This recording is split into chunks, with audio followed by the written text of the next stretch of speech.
Welcome to the CascadiaSports.net Training Camp Report. I'm Vida Mara Ere. So here is day 9 is in the books. So we came up, it's a very interesting day today.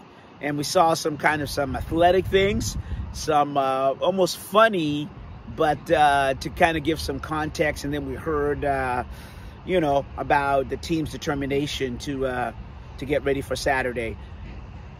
The drill, as we always see, I mean, you know what? We saw it again in terms of what the team does. We saw Russell Wilson to DK Metcalf, another one of those athletic plays in terms of Wilson lofted the ball right over there into the corner spot, and Marquise Blair was defending it. 6'4" DK reached up, grabbed the ball, and it was a touchdown. I know, it's training camp, but again, it's one of those things where you just go, wow, there he goes. I mean, it was in all his athletic beauty. He just reached at the apex of that ball, DK did. And Marquise Blair did the best he could at 6'3". And, great play by him, but it was just a superior talent. After the catch, DK Metcalf spiked the ball, and the two kind of slapped each other in admiration of the great athletic play. Then after that, one of the things we saw today I thought was humor and context was when they did the defensive line drills. So in that, the D linemen, they had 6 hula hoops set up. And so the idea was one defensive lineman was in a stance, the other one was upright, and the drill was, as soon as they have this little fake ball there that's on the end of a stick, it's about that big, and then Clint Hurt moves it, so that's when they go. Well, so what you had was Carlos Dunlap. Carlos Dunlap was lined up against Rasheem Green. And the idea is for the down lineman to catch the lineman that's up while running through, not on, but in between the hula hoops. And man, oh man, so when Clint Hurt moved that, it was just incredible how quickly Carlos Dunlap caught Rasheem Green. I mean, it was seconds just because, and it just showcased his superior athletic ability. Nothing wrong with Rasheem Green, but man, Carlos Dunlap he's a bad man. He's a big man. So I would say, looking at how he's been participating and competing in the drills and showing his athletic ability, don't sleep on the Seahawks defensive line. The other one pitted Poona Ford, and this one was a good one. It was Benson Mayowa going against Poona Ford. So Mayowa was down and Poona Ford was running, and man, oh man, as soon as Hurt again moved the ball, Benson tried. He tried with all his might to try to catch Poona Ford. Now remember, Poona Ford is he's solid on the ground, and to the enjoyment of the Poona Hive, Mayowa never caught Poona Ford. I mean, it was great. He was running. He's about this height off the ground, and he's stocky now. Don't get it twisted.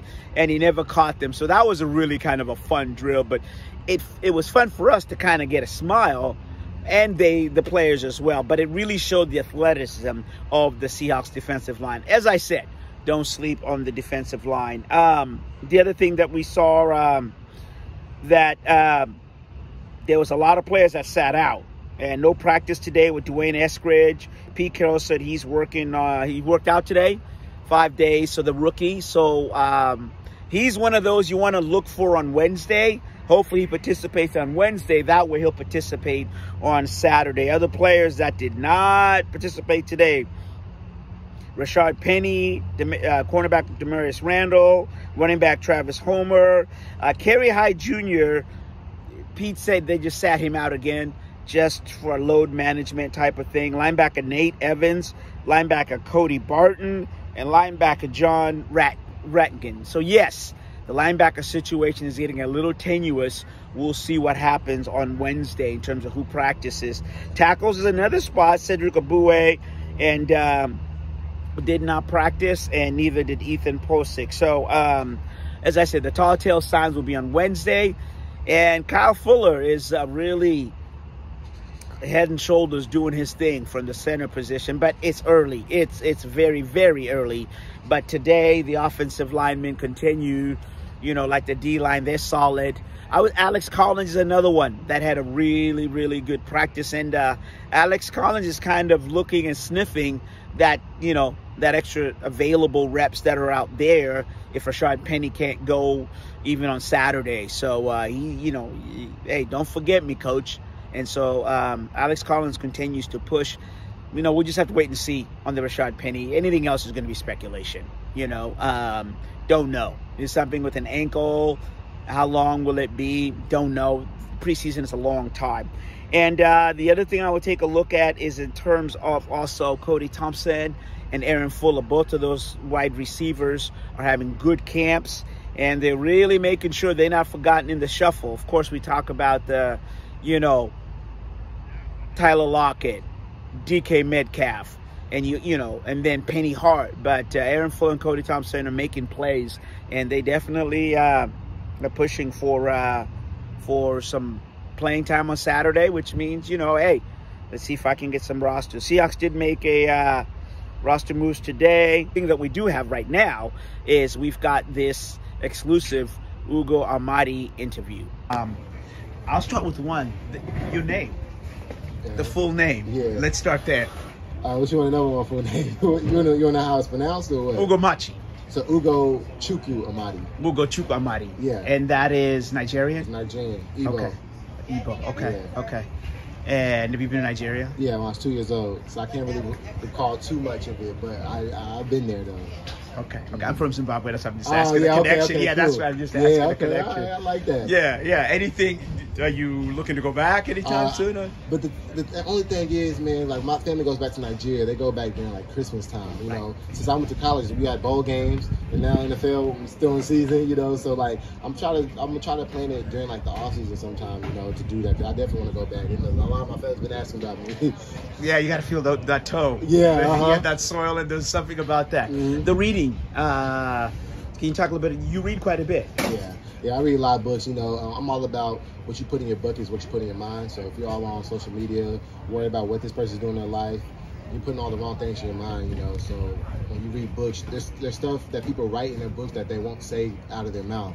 So that's just little gems in the books, you know, and that's kind of changed my life aspect on how I should go about what I do, like how I take care of my family, my son, how to make sure there's something for him. You know, I don't want to live selfishly. I want to live for the next generation to come.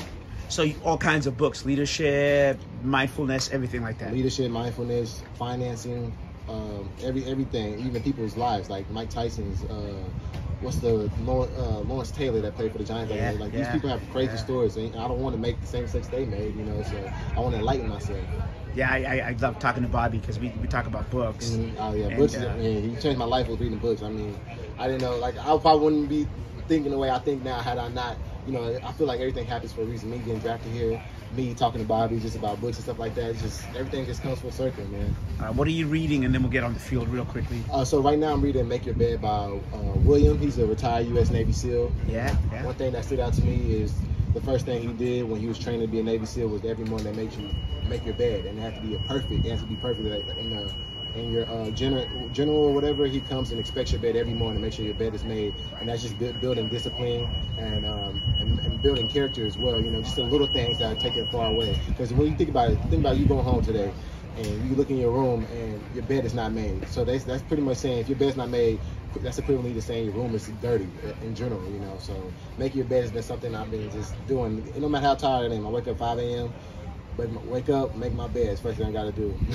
And then, like you said, how does that carry over, making your bed in terms of practice when you get here and your whole routine? Oh, yeah. How that carries over is just building discipline, being focused, and make sure I'm doing the little things right. The little things go the furthest way. And for you, you're doing defense, obviously, but special teams. You got a lot going on. How important is it for you to kind of compartmentalize, but yet have them all kind of be the same? Oh yeah, it's a lot to do, but you just got to be in the moment. You got to be at where your feet is. You know, you can't be on special teams or about defense. You know, you just got to be focused in on what's at hand. And what's that little man, the king? What's the king's name? It's Prince Ugo too. Yeah, little Junior. Little Prince Ugo. Yeah. Okay, I know you got to go, so thanks for the time. Yeah, thank you for having me. All right, appreciate you. There you go. That is the Ugo Ahmadi, kind of a light interview, but we talked to him today before practice, and he's another one battling for, he's special teams, but also for playing time. And we'll just see, because the Seahawks play a lot of nickel. So, him and Marquise Blair, as I mentioned earlier, are battling for that spot. The roster moves, as I said, the Seahawks signed Lucas McNeil, a lineman, who went undrafted out of Louisville.